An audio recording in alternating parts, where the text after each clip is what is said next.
अस्सलाम वालेकुम। उम्मीद करती हूँ आप सब खैरियत से होंगे जहाँ भी होंगे। आगे बढ़ने से पहले मेरे चैनल को सब्सक्राइब करना मत भूलिएगा। बात करेंगे बजट जो है 2025-26 जो है पास हो रहा है। धड़ाधड़ जो है इजलास जारी हैं, पूरा दिन इजलास जारी रहते हैं। अब कोरम भी पूरा होता है। जो हमें हुकूमती अराकीन, हुकूमती बेंचेस हमेशा खाली नज़र आते थे, आजकल बजट के दिनों में वो हमें भरे हुए नज़र आ रहे हैं, क्योंकि अपने मकासद हैं, अपने मतलब हैं। और इसको मैं बार बार कहती हूँ कि बजट आवाम का नहीं, इशराफिया का बजट है, IMF का बजट है। IMF ने जो लिख के दिया इन्होंने आवाम को पढ़कर सुना दिया।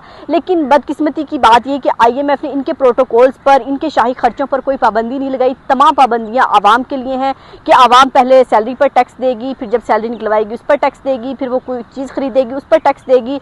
लेकिन अपने आप को टैक्स से इस्तिस्ना ये हर जगह पर जो है दिलवा रहे हैं। अपने अपने मनपसंद जो इदारे हैं, माफियाज जहाँ पर बैठे हुए हैं, माफियाज के हुकूमत से ताल्लुक़ है, माफियाज हुकूमत को भी खिलाते हैं, खुद भी खाते हैं, क्योंकि उन्होंने ना अपनी जेब से देना है ना हुकूमत की जेब से देना है, बल्कि आवाम को निचोड़ना है। वो अगर हम बात करें, वो चाहे अस्पताल हो, चाहे वो यूनिवर्सिटीज़ हों, तालीमी इदारे हों, तो अब बताती हूँ कि किन किन इदारों को जो है हुकूमत ने टैक्स से इस्तिस्ना दी है। और वो इदारे ऐसे हैं जो अपने आप को जो है ट्रस्ट में शुमार करा रहे हैं कि हम आवाम की ट्रस्ट के लिए, आवाम की भलाई के लिए काम कर रहे हैं और आवाम को रिलीफ दे रहे हैं। सबसे पहले मैं बात करूँगी शिफा हॉस्पिटल की। शिफा हॉस्पिटल वो हॉस्पिटल है कि जहाँ पर अगर कोई बंदा इलाज कराने जाता है तो उसकी अच्छे खासी वहाँ पर धुलाई होती है, वहाँ पर जो है खाल उतारी जाती है कि वहाँ पर अच्छा खासा पैसा लिया जाता है। और कई मरीज जान की बाजी भी हार जाते हैं, लेकिन शिफा वाले उसको दाखिल करके रखते हैं और प्राइवेट अस्पताल जैसे करते हैं वैसे अच्छा खासा चूना लगाते हैं। और यहाँ से कंगाल होकर बंदा भी नहीं हाथ आता और लोग अपने प्यारों को खोकर चले जाते हैं। वो इदारा, वो अस्पताल भी हुकूमत से जो है टैक्स की इस्तिस्ना मांग रहा है और हुकूमत ने बड़े अच्छे तरीके से उसको टैक्स इस्तिस्ना दे दी है।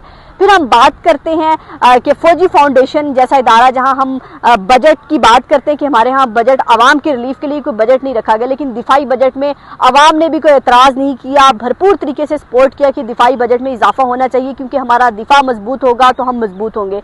वहाँ तक तो बात ठीक थी, लेकिन फौजी फाउंडेशन जैसे इदारे को वहाँ उसको भी रिलीफ में शामिल किया गया, उसको भी शामिल किया गया कि वो ट्रस्ट के लिए काम कर रहा है, लोगों के लिए एक ट्रस्ट है और जो है वहाँ पर रिलीफ दिया जाता है। तो वहाँ पर भी हुकूमत ने जो है उसको भी टैक्स इस्तिस्ना दे दी है। फिर बात कर लेते हैं कि जो साबिक सदूर होते हैं, भाई 17वें ग्रेड का ऑफिसर तो नहीं है कि वो साबिक सदूर था कि जिसने बेचारे ने कुछ नहीं बनाया होगा, जिसकी कोई जायदाद नहीं होगी। किसी और मुल्क में तो हम तसव्वुर कर सकते हैं कि साबिक सदर जो होते हैं वो हमें रोड पर नजर आ रहे होते हैं, बाद में उनके पास आम सी गाड़ियां होती हैं, जैसे आवाम सफ़र करते हैं वो भी वैसे सफ़र करते हैं। लेकिन पाकिस्तान में भाई ऐसा कुछ नहीं होता। पाकिस्तान के साबिक सदर हो, साबिक वज़ीर आज़म हो, इवन के 20वें ग्रेड का ऑफिसर भी हो, उसने भी बड़ा कुछ बना लिया होता। तो साबिक सदूर को भी जो है टैक्स से इस्तिस्ना हासिल दे दी गई है। इनके जो वो पेंशन लेगा उस पर उसको कोई टैक्स नहीं देना पड़ेगा, क्योंकि भाई वो पाकिस्तान का साबिक सदर रह चुका है, वो सर्विस के अंदर भी रहकर भी पाकिस्तान को लूट चुका है। और पाकिस्तान की जब सर्विस से हट जाएगा तो पेंशन से भी पाकिस्तान की आवाम के ख़जाने पर बोझ बना रहेगा।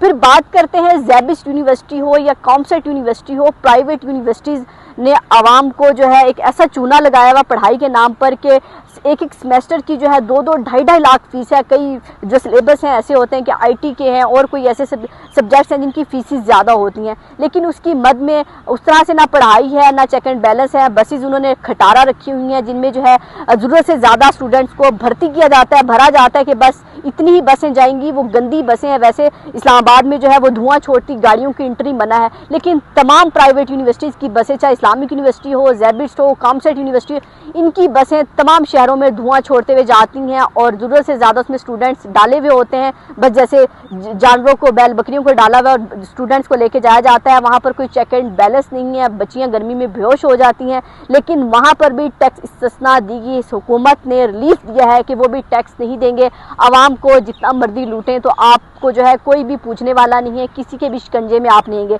फिर बात कर लेते हैं वज़ीर आज़म रिलीफ फंड, यानी कि वज़ीर आज़म अगर कोई रिलीफ किसी को देते हैं, आवाम को क्यों इमदाद करते हैं, तो उस पर भी कोई टैक्स नहीं होगा। भाई पहली बात तो ये कि वज़ीर आज़म का जो रिलीफ फंड है वो किसी हकदार तक नहीं पहुँचता, बल्कि उन लोगों तक पहुँचता है जिनका कोई लिंक होता है या कोई ऐसा रेफरेंस होता है, वरना वो आम लोगों तक रिलीफ नहीं पहुँचता। तो उसको भी टैक्स इस्तिस्ना दे दी गई है। फिर डैम फंड के नाम पर जो इतने अरसे से पाकिस्तान की आवाम को चूना लगाया कि पानी की कमी इस्लामाबाद जैसे शहर में, डैम बन रहे हैं, डैम फंड इकट्ठा हो रहा है, तो उस पर जो टैक्स इस्तिस्ना, इनके जितने भी जो फंड से रिलेटेड इदारे हैं उन्होंने अपने आप को कहा है कि हमें ट्रस्ट में शामिल करें और ये जो है हमें फाउंडेशन में शामिल करें, क्योंकि हम आवाम की बेहतरी के लिए काम कर रहे हैं। आवाम आवाम को जो है हम रिलीफ दे रहे हैं, तो वहाँ पर जो है हमें टैक्स से इस्तिस्ना दी जाए। तो पाकिस्तान की हुकूमत ने भरपूर अंदाज से उनको टैक्स इस्तिस्ना दी है, आवाम को नहीं दी। आवाम तो सोलर प्लेटें लगाना सोचने लगी थी कि बिजली का बिल ज़्यादा आता है टैक्स से बचने के लिए, बिल से बचने के लिए, तो उन्होंने जो है सोलर प्लेटों पर टैक्स लगा दिया। बच्चों के दूध पर टैक्स है, चॉकलेट पर टैक्स है, लेकिन टैक्स नहीं है तो इन बड़े बड़े इदारों पर, माफियाज पर। फिर बात कर लेते हैं जो कौमी असम्बली मेंबरान है, सेनेट मेंबरान है, पंजाब असम्बली मेंबरान है, उन्होंने अपनी अपनी तनख्वाहों में भी इजाफा कर लिया। जो कौमी असम्बली का मेंबर है उसने 7 लाख अपनी तनख्वाह कर ली है, और 7 लाख तनख्वाह के बाद TAD होंगे, सेशन होंगे, जितनी भी वो तमाम पढ़ के हमें 10-12 लाख में एक MNA पड़ेगा जो आके बदकिस्मती से आवाम के लिए लड़ने आता है, लेकिन लड़ते नहीं सिर्फ अपनी।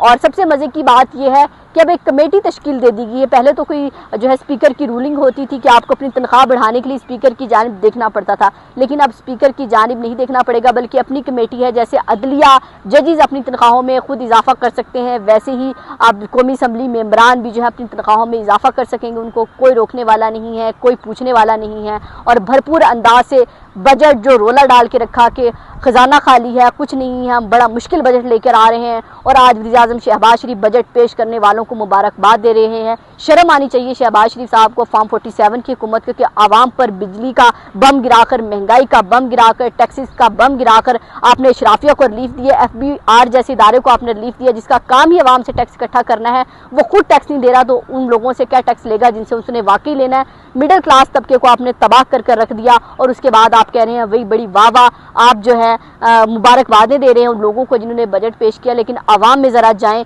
सिक्योरिटी के बगैर जाएं, बाजार में जाकर चक्कर लगाएं कि ग्रॉसरी करना आवाम के लिए कितना मुश्किल हो गया, 2 वक्त की रोटी खाना मुश्किल हो गया। लेकिन आप यहाँ पर माफियाज को टैक्स से सस्ता दे रहे हैं, माफियाज को भी खुश कर रहे हैं और ख़ुद भी खुश हो रहे हैं, लेकिन पीस कौन रहा है? आवाम। लेकिन आवाम की दुहाई सुनने वाला कोई नहीं है। बहरहाल आवाम एक एहतजाज ही कर सकती है, और एक लीडर पर उसको बड़ा यकीन है कि इमरान खान होते तो शायद ऐसा बजट ना होता, और वाकई अगर होता तो शायद ऐसा कुछ ना होता, कोई कफ़ायतचारी मुहिम होती इमरान खान, क्योंकि खुद अगर अपने ऊपर नहीं खर्च करते, वुज़रा को बिना खर्च करने देते। बहरहाल इस टाइम फॉर्म 47 की हुकूमत ने भरपूर आवाम का कचूमर निकाल दिया। अपना और अपने प्यारों का बहुत ख्याल रखिएगा, मुझे दुआओं में याद रखिएगा। अल्लाह हाफिज़।